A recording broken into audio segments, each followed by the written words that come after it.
आज हम पहुंच चुके हैं अम्बेडकर भवन और ये हमारे भंते जी आए हैं। हम उनसे कुछ बातें करते हैं और विचार सुनते हैं। कहाँ से आए हैं आप परिचय अपना दीजिए। मेरा नाम भिखुनी अत्यदीपा आनंद है।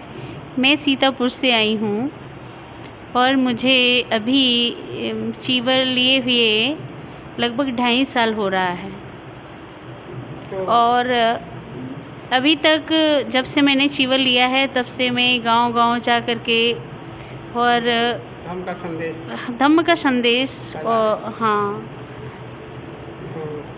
आपने गांव पे क्या गांव पे क्या आपको महसूस हुआ, कैसे जानकारी देनी पड़ी? जैसे कि महिला अभी भी जैसे गांव में जाओ तो गांव में जाकर के आज भी देखा जाए कि लोग बड़े डरे हुए हैं, भयभीत हैं, अंधविश्वास आडंबर में फंसे हुए हैं।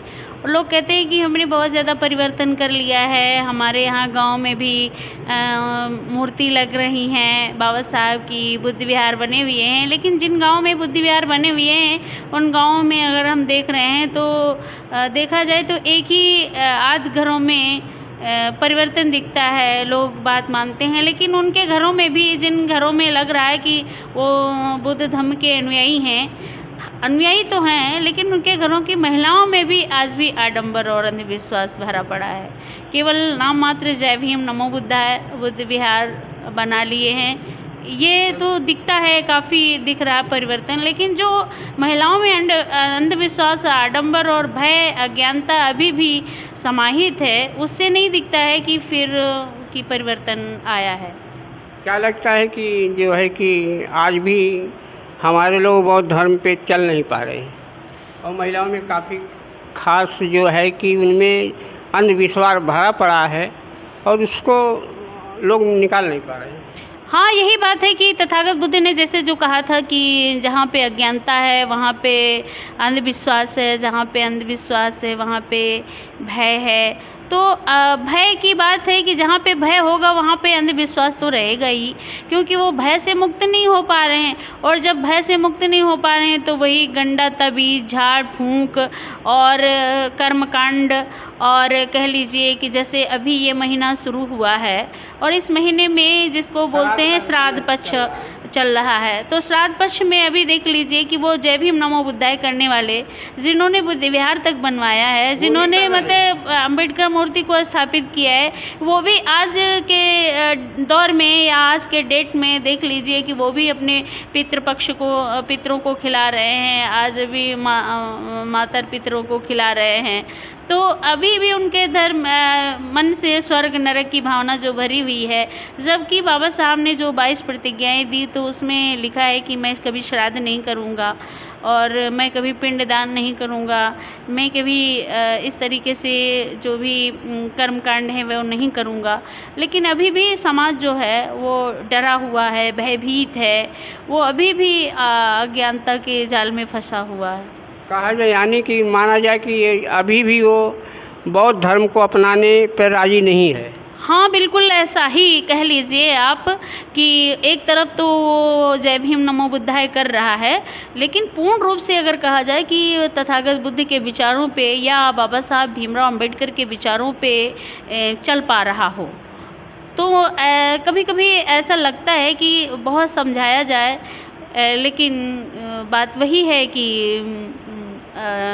जो बौद्ध धर्म के अनुयायी हैं वो पूर्ण रूप से जब नहीं इस प्रकार के अपने भय को त्याग पाएंगे या बौद्ध धर्म को अपने अनुसार या बुद्ध के बताए मार्ग पे नहीं चल सकेंगे, तो जो भी कम पढ़ा लिखा है या कमज़ोर तबका है या फिर जैसे मान लें कि उनसे दूर दूर तक नाता नहीं रख रहा है, तो फिर वो कैसे हमारे धम्म के लिए वो कार्य करेगा या आएगा या अट्रैक्ट होगा।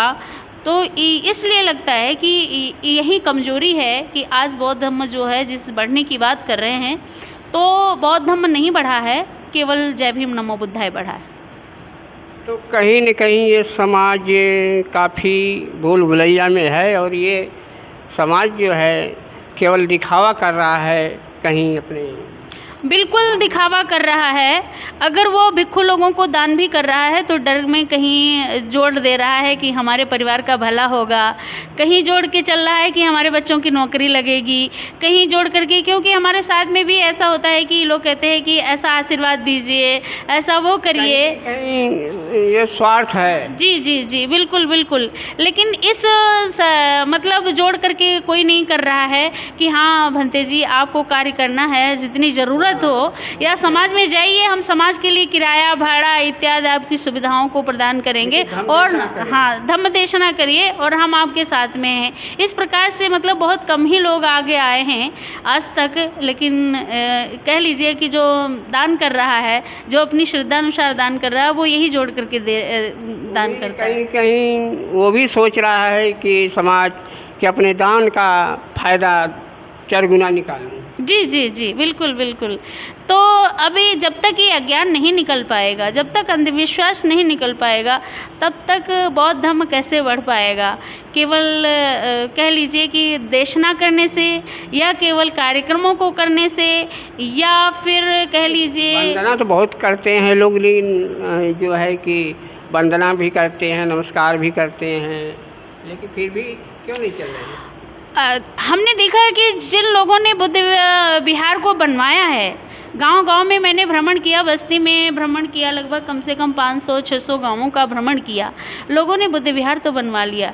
अगर उनके बच्चों से ही हमने देखा, परीक्षण लिया, तो उनके बच्चों को बुद्ध वंदना नहीं आती है। उनको तो आती है बुद्ध वंदना, डेली डेली करने जाते हैं, लेकिन उनके यहाँ महिलाओं को वंदना नहीं आती है, उनके बच्चों को वंदना नहीं आती है। जब उनके बच्चों और महिलाओं को बुद्ध वंदना नहीं आएगी, तो क्या पास पड़ोसी लोगों को बुद्ध वंदना आएगी? नहीं आएगी। तो ये कह लीजिए कि उन्होंने ये अपने घर से नहीं निकाला है। ना अपने घर से नहीं निकाल पाए हैं। खुद तो थोड़ा बहुत दिखावा के रूप में निकल पाए हैं, बाकी कह लीजिए कि अगर अपने आप से निकल पाए, परिवार से को निकाल पाए हैं, तो नहीं निकाल पाए हैं। पूरे परिवार को नहीं जोड़ पा रहे। जी जी, अगर पूरे परिवार को निकालते तो हाँ लगता कि हाँ एक परिवर्तन आया है, और एक परिवर्तन आने की मतलब आगे सपना था वो जी जी पूरा जी होता है। पूरा होता। लेकिन आज ये कहीं न कहीं कुछ अपने फायदे के लिए लोग दूर हो रहे हैं। हाँ, कह लीजिए कि राजनीतिक, सामाजिक, आर्थिक रूप से अगर देखा जाए तो इसका भी बहुत इशू है, और इसकी वजह से ही लोग क्या करते हैं कि बौद्ध धर्म को दिखावे के रूप में लेना चाहते हैं, लेकिन आंतरिक रूप से अगर देखा जाए तो लगता है कि वहाँ पे ऐसा एहसास होता है कि पूरा नथिंग है, ज़ीरो है। तो बाबा साहब ने 1956 में जब धम्म दीक्षा ले लिया था, तो उनका यही जो उद्देश्य था कि मेरा समाज आके एक दिन बौद्ध बन जाएगा और इसकी आर्थिक, राजनीतिक सभी ये क्षेत्रों में आगे बढ़ जाएगा। हाँ, इसी वजह से तो बाबा साहब जो हमारा गुलाम वर्ग जो था, जो हक अधिकारों से वंचित था, उसको समान रूप से देखने के लिए, वो अपने सपने को साकार बनाने के लिए, क्योंकि उसको समान रूप से देखना चाहते थे, स्वाभिमानी देखना चाहते थे, तो उनमें स्वाभिमान जगाने के लिए ही तथागत बुद्ध का धम्म लेके आए, और उन्होंने बौद्ध धम्म को स्वीकार किया, ग्रहण किया, और साथ में 14 अक्टूबर को उन्होंने दीक्षा ली, और 15 अक्टूबर में उन्होंने लाखों अनुयायियों को दीक्षा दिया भी, और इसलिए दीक्षा दिया कि हमारा समाज जो है वो गुलामी की बेड़ियों से दूर होकर के स्वाभिमान की ज़िंदगी जिएगा। आज तक तो पूरे देश को, पूरे समाज को एकदम बदल जाता आज तक। हाँ, अगर पूर्ण रूप से कह लीजिए तथागत बुद्ध और बाबा साहब के विचारों के प्रति समर्पित हो पाते, तो हो सकता था कि आज जो संविधान बचाओ का जोर शोर चल रहा है, या हमारे हक अधिकार मारे जा रहे हैं उनका जोर शोर चल रहा है, तो ऐसी शायद ये दिन देखने को नहीं पड़ते, और अगर हम समर्पित हो पाते, जितने भी लोग या सामाजिक कार्यकर्ता पूरी रूप से समर्पित हो पाते, तो हो सकता है कि एक बहुत बड़ा बदलाव आता, और हम कहीं न कहीं शासक हो पाते, और जब शासक हो पाते तो ऑटोमेटिकली परिवर्तन दिखता। लेकिन जब तक ये लोग धार्मिक नहीं होंगे, बौद्ध धर्म को नहीं अपनाएंगे, तब तक इनकी राजनीतिक जो जड़ें मजबूत नहीं होगी। धार्मिक के साथ साथ में वैचारिक होना बहुत ज़रूरी है। जो व्यक्ति वैचारिक नहीं होगा धार्मिक नहीं हो पाएगा। वैचारिक होना चाहिए, तर्क करना चाहिए। तथागत बुद्ध ने जो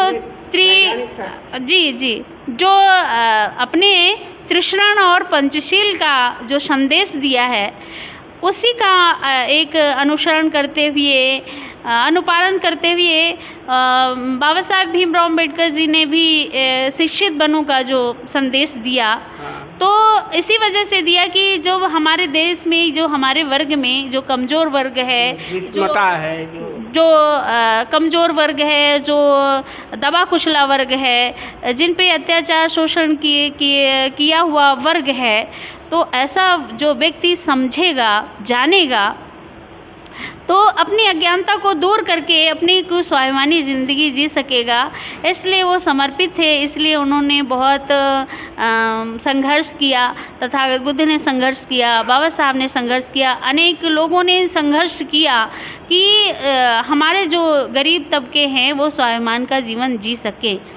इसके लिए उन्होंने किया, लेकिन अब क्या है कि उनके विचारों पे नहीं लोग चल पा रहे हैं, तो इसलिए तथागत बुद्ध एवं बाबा साहब का सपना अधूरा लगता है। चलिए, धन्यवाद।